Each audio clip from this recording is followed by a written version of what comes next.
In this video I'm going to demonstrate how to use the Sandstorm Photoshop action. And so in this tutorial I'm going to be using this photo here. We're going to run the action to create this effect. So we can choose the area that we want to blow away, and yeah, it creates all these particles. You can choose from 5 different directions. We've got up, down, left, right and middle. So a few other examples I'll show you. I opened this photo, I chose this area to blow apart, and I chose the right direction and got that. This next one, there's the base image, I brushed this area here, again chose the right action and got that.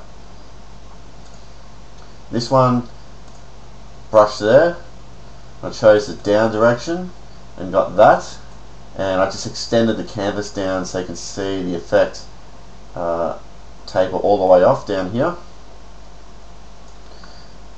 This one here, just brushed over the top, chose the up direction and got this.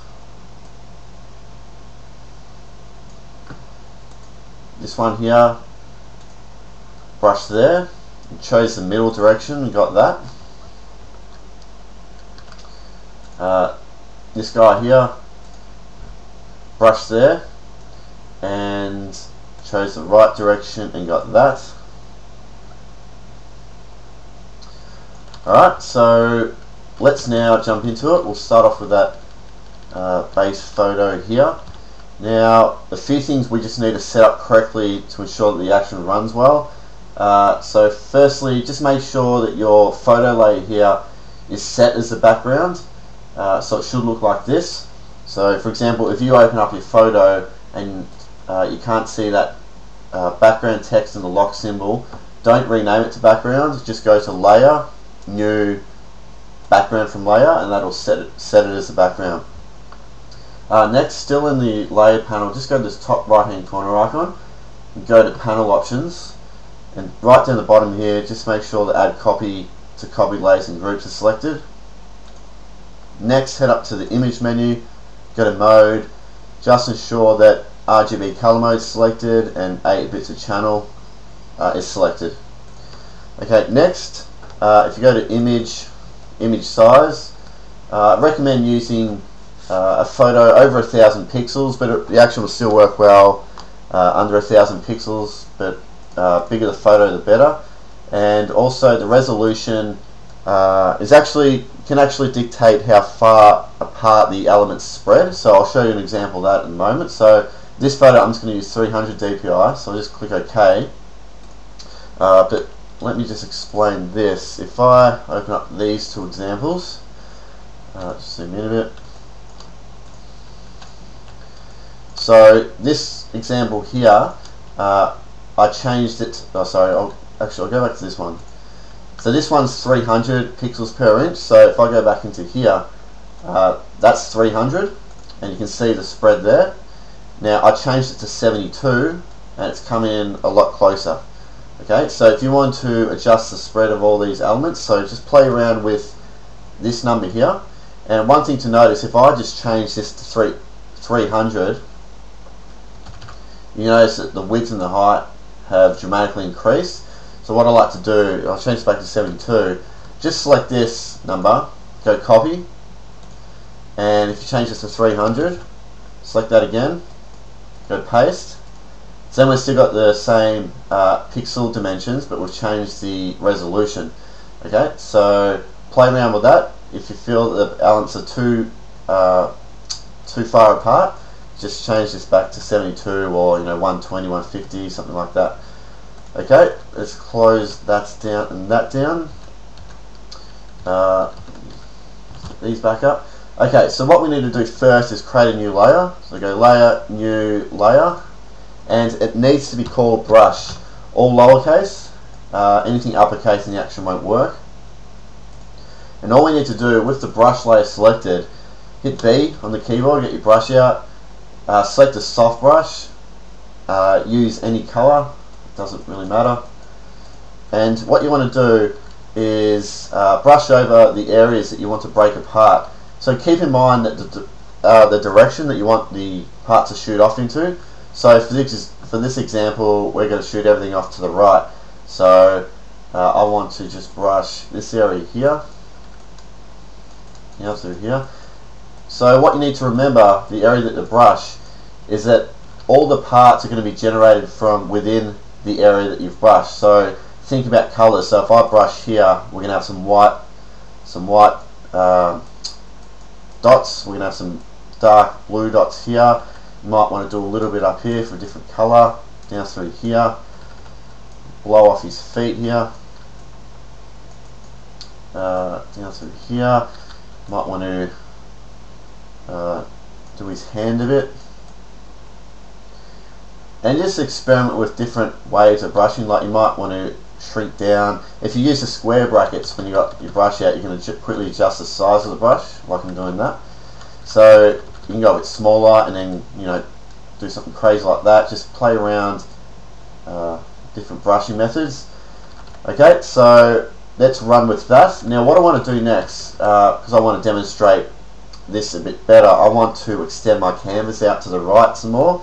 So I'm just going to go image canvas size, and I'm going to adjust the anchor because I want it to go out to the right. The width, I'm going to change the pixels. Let's add about 2000 pixels. Okay. Now I'm just going to do a quick hack here to fill in that background. I'm just going to select my background layer, hit M on the keyboard, go to the marquee tool out, and I'm going to select that area, Control T to scale it. Just going to drag that out to the right. So not the best job, but it'll do. So that's all we need to do. So now we need to load up the actions. So go to Window, Actions, panel will pop up here. Go to this top icon, go to Load Actions, hit Sandstorm.atm. It'll appear here. 12, open the folder, and here we have our directions. So all you need to do then is choose a direction. We're going to choose right and click play. So this action runs for around 3 to 4 minutes. So just click play and then come back to Photoshop and you'll have your result in a few minutes time. So I'm just going to fast forward this video, get to the result, and then I'm going to go through all the layers and talk about what they do and how we can customize it. Okay. So here we have the result, and what we're going to do now is firstly minimize the actions panel and go into our layer panel here. Now the very first thing you want to do within the layer panel is minimize all these folders, collapse all these folders.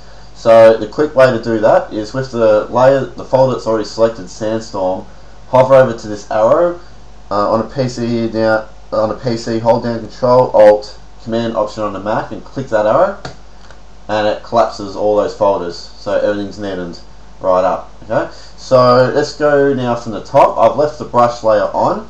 You can see that there. So if you want to run the action again, just delete these 3 layers and play the action. And even if you use this same brushed area, the formation of all these dots will be different each time. And one thing to note about just how much density you brush onto your photo, that'll dictate how dense all the particles are. So for example, if I brushed in all of his arm here, this area up the top here would be much more dense, but because I've only brushed a thin line along here, it's just extracting fewer particles. So keep that in mind. So if I brushed in his torso completely, or his chest, through the middle here would be very thick, full of particles. Okay, so just experiment with brushing because you'll get a different result every time. Okay, so this layer here is to add some sharpening to your image. So if you want to just boost the sharpening, flick that one on. This folder here, color, if you go inside here, we have a few different options here. These top 4 are to adjust just some smaller details. So if you just double click on the overall saturation, you can play around with this saturation slider here to adjust that. Okay, by default it's up a little higher. Color tints, if you double click on this one, you can play around with this handle here and scroll down through these options here to add a bit of tint to your design. This layer here, brightness, you can double click on this one and play around with these handles here to adjust the overall brightness. So for this one I might just bring it up a fraction.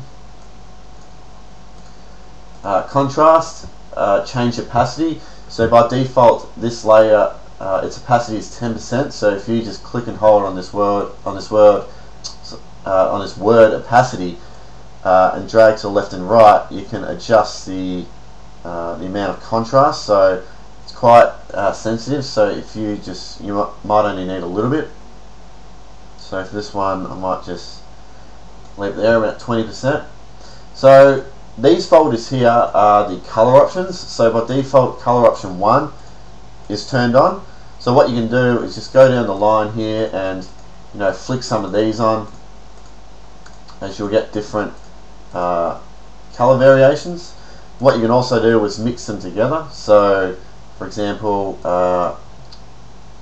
color option 11 here, if I select that and change the opacity to 40%, I can just apply a little bit of that color.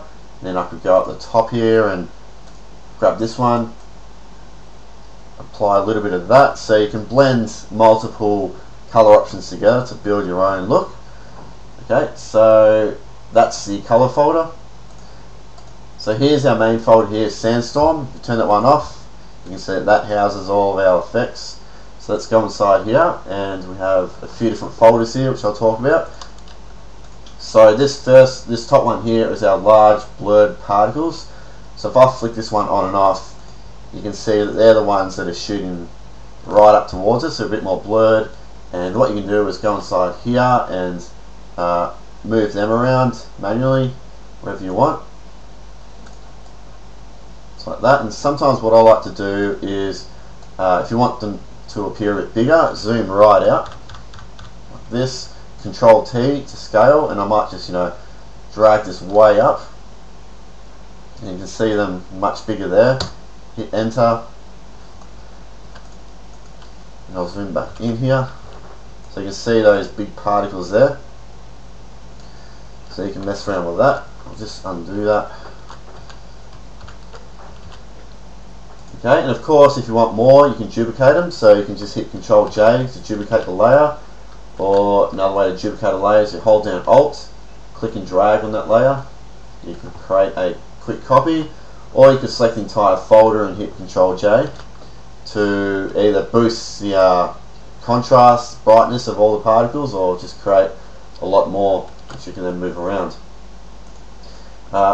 So on each folder, you'll notice there's a white box here. That's the folder mask. So you can have control over where all these particles appear, or if you want to erase some. So for example, if I grab a black brush and I select that box there, I can brush away any large particles that I don't want. So for example here over by his hand, if I brush there, I can remove those particles. Say I didn't want any of these, I can just brush them away, just like that. And for example, if I want to bring them back, I just grab my white brush and I can just brush them back in. So you can have control over, you have a lot of control here over where the particles appear and where you don't want them to appear. Okay, so moving on down, we have this one here called Add More Density. If I turn this one on and off, you can see that it really just bulkens out the effect. But what I like to do, excuse me, what I like to do is grab this layer and just experiment with by just moving it around. If I move this one down so you can see a bit more, it has some unique forms, some unique waveforms, so you can really just play around with moving this in different spots. You'll generate some different patterns.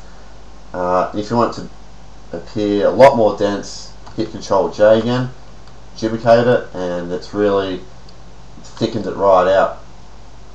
If you want it, if you duplicate the layer but you don't want it that dense, again, just play around with this opacity and find a good medium or something like that.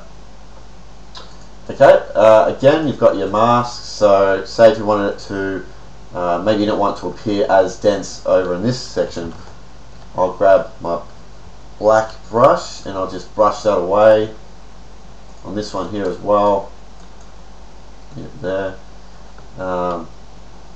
And you can see it taper off there, but I actually prefer it a bit more dense like that. So if you want to temporarily hide the mask like I did then, hold down Shift, click in there, and it just disables it temporarily.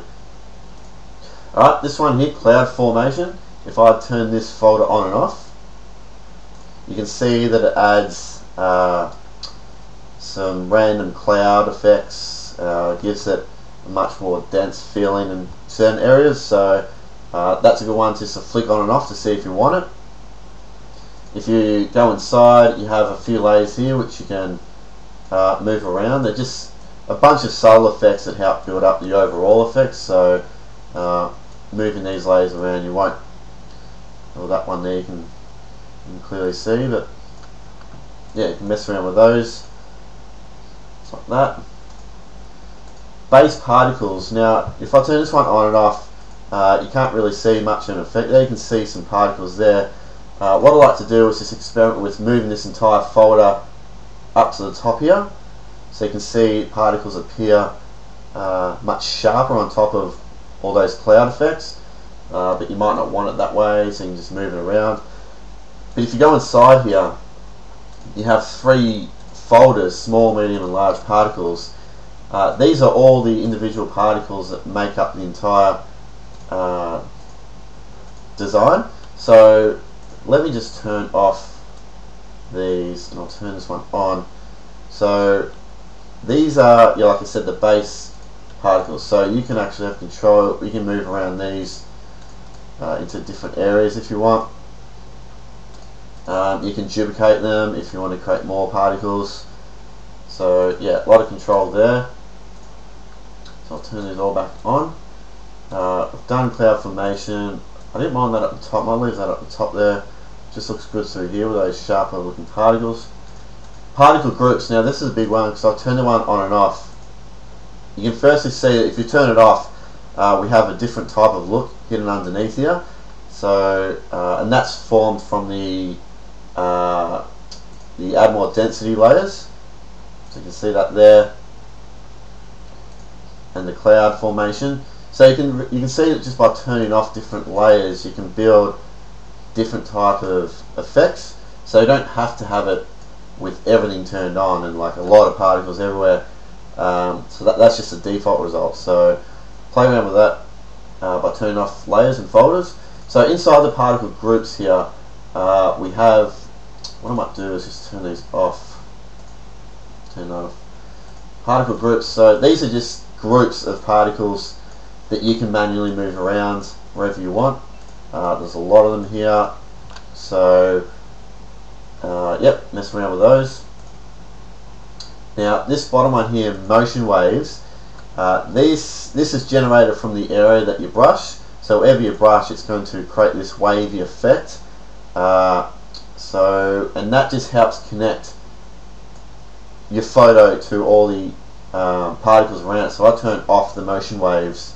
You can see that it hasn't really connected that well to the particles like that. It just sort of floats off his body. But if you turn this one on, it helps sort of with the entire flow of the result. If you go inside here, you can actually control just how many of these you want. So you can turn these ones on one by one, or you could also, move them out to the right further.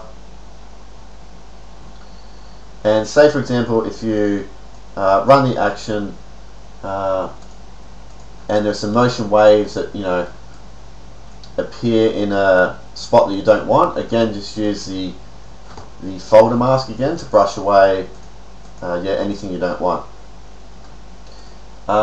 So if you run the action and there's some strange artifacts or things that you don't want, use the overall folder mask, so Sandstorm here.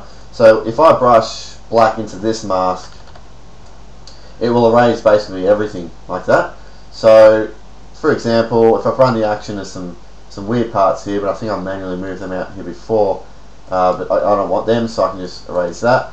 There's a little blurry spot here from the motion waves. You can just get rid of that. You can work on really fine tuning. Use a soft brush when you're brushing into these masks, so it appears a lot more natural, just like that. Might want to get rid of these. Do that actually. So on his foot here, if I didn't want this little cloud, I can just get rid of that. Okay, so that's essentially it.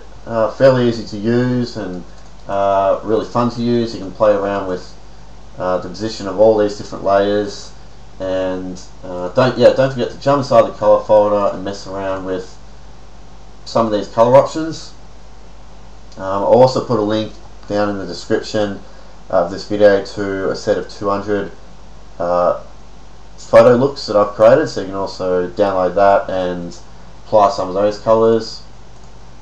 Okay, so have fun using it, and if you have any questions, please email me and I'll help you out. Thanks.